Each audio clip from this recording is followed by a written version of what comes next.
Good day, folks. Now we are under vehicle insurance section. I am sure that you are, as owners of vehicle, you have vehicle insurance on your vehicle, but still there are many aspects on which you would like to know what could be done in case of an accident, how the claim is made, and many such questions. Mr. Harsh Rungta, CEO of apnapaisa.com, is here to answer all your such questions. Over to Mr. Rungta. What all does car insurance cover?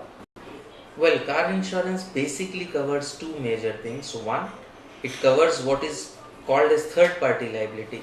Because of the operation of your car, if you hit a pedestrian, you hit another car, you damage the property of another person, then you are liable to make good those losses, and that is what is covered by what is called as the third party damage part of the car insurance policy.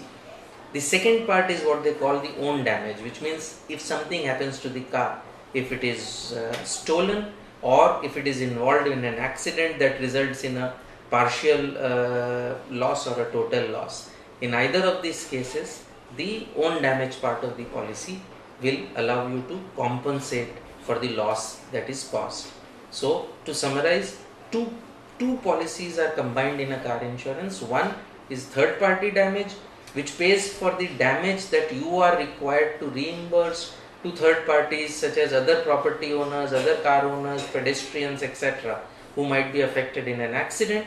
Second, it covers loss cost to you due to something that happens to the vehicle, like the vehicle getting stolen or the vehicle being involved in an accident.